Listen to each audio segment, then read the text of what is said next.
Hey guys, no, I'm not in Michigan. Yes, I'm in Kentucky, and the weather is, every time I'm home it seems like, just why not throw us a good old rainstorm and drop the temperatures about 30 degrees. Good thing I don't have a laundry list of things to do, right? So anyway, we're rolling with the punches, as they say.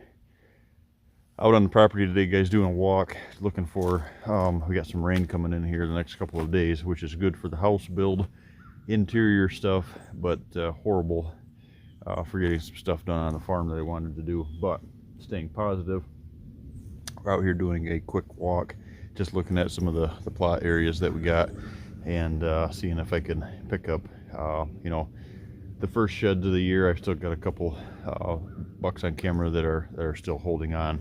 So we are out on the farm today, and the reason that we're going to take a minute here to chat is it's a question that I get a lot this time of the year, and it's a darn good question, because it has been one of those kind of promoted deals through habitat improvements over the years. And it's a very powerful tool, but it's something that you have to use very, very cautiously. And what I'm referring to is burning. Now, if you follow the channel at all over the years, you'll know that I'm not a big fan of burning interior woodlots as far as browse, and I'll tell you why.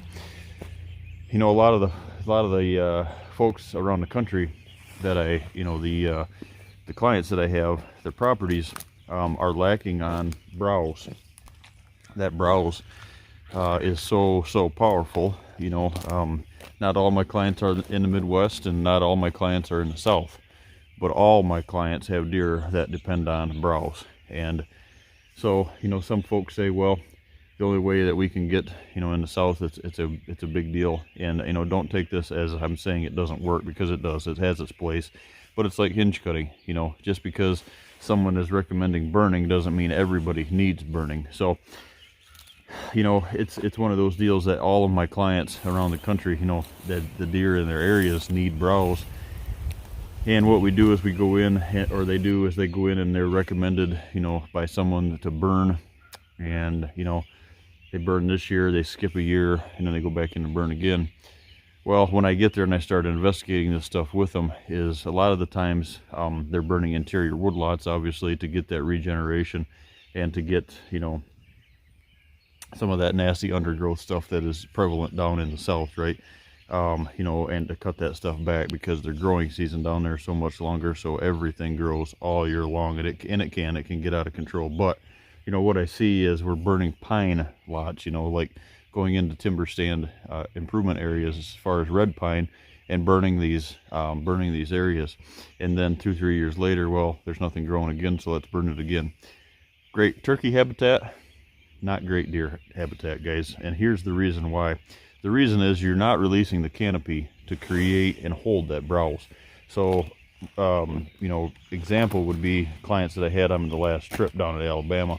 We talked about that. We built these transitions, and they asked, they were asking me, hey, should we burn this area? And the areas that they had burned before in their pine lots look great, but then they're choked off, and it stunts the growth. So like I said, then we go in and burn again. And what you're doing is you're setting those areas up. You're setting the browse back. Now, I'm a believer in edge, and so what I highly promote that you do, or highly recommend that you do, is you go in kind of with an open mind. And if you're going to burn in an area, make sure that your canopy is gone as well. So you have to go in. To me, it kind of works hand in hand. Go in and burn those areas, get that that ash on the ground, and really do some great things. But also remember that you're really not doing anything other than taking that first initial understory out, and then the canopy is gonna choke it back off again. So what we're looking for is that long-term browse that you can maintain the same way over X amount of years. Now, the question permits that the question that I've been asked as we go here on these transitions, especially in the South, where we have these red pine, and we have a lot of areas that would regenerate or respond to the burn real well. Can we burn the transition? I've never had anybody do that, but I'm sure you could. But recently, Dr. James Kroll actually released a video that talked about the burning in the pines, and as you can see, he's got a section in there that shows one half of the stuff that's burnt and the other half that wasn't. What they're doing is they're creating like a band. They're, and per my designs, this is where it generated with some clients, is they said, hey, we've seen this, and they sent me the link to it, and I watched it, and it exactly proves this point. So if you're trying to create a band between point A and point B to move deer from one side of the farm to the other, from a drainage to the other side of the drainage, or in a saddle, let's say, over an open field setting, or with some scattered trees, we're creating these bands so they feel more secure. Well, in that area, he wasn't burning. He's not burning to release and to densify that area up. So what's that tell you? Does burning really create the side cover and the food, or is it just for food, and is that food going to be there in the crucial time of the year as far as fall, when we need that browse not only for food but or for security cover? So something to think about. Something that I learned years ago, that, like I said, burning, I favor burning in set-aside fields.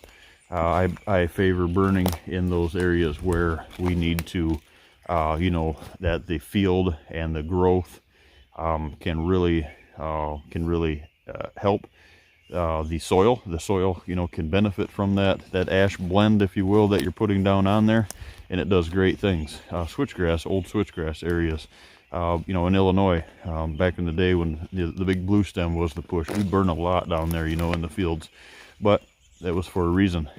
Because we set that native grass back, and we weren't damaging the browse. Now, Illinois, Iowa, and the further south you go, Midwest here south, burning's a big deal. But if you're going to burn in woodlots, guys, use extreme caution. I would not go in and start burning your woodlots without knowing exactly what you're doing and who is doing it. And for the reason for this is not only, outside of the question, does it work, does it not? The question that you need to ask yourself is, what if it gets away? What if it gets away? Not any, intention by anybody, no intentional whoopses, but you could destroy your property, you could destroy your neighbor's property. That stuff is more easily contained out in the field. And take my advice on this, because I've been involved when I hit the wood lots, and it's not fun. I can burn my fields, no problem. But as far as I'm going to be doing any, wood lot burning, which I don't and I won't, but if I were, I wouldn't be doing it myself. I'd be having somebody that was insured, that had, some valuable references, I guess you could say, in the back, because that can turn south in a hurry. But like I said, when you weigh it all out, you put it all out at the, on the plate at the end of the day, on the table at the end of the day, are you really gaining what you're focusing? Your goal is to gain as far as that, that tonnage, that the requirements, meeting that browse requirements going into fall, or are you just adding a bunch more summer food? I think you'll be shocked when you start doing your research on that a little bit, guys. So if you're able to watch that video that James did just some time ago, maybe a week or two ago, I guess it was, when I was sent that link, it's a pretty no-brainer when you're burning both sides of it and it's green, and the browse is being left alone to shelter deer in it. To me, that answers that question. Do you burn the browse or do you save it? Thanks, guys.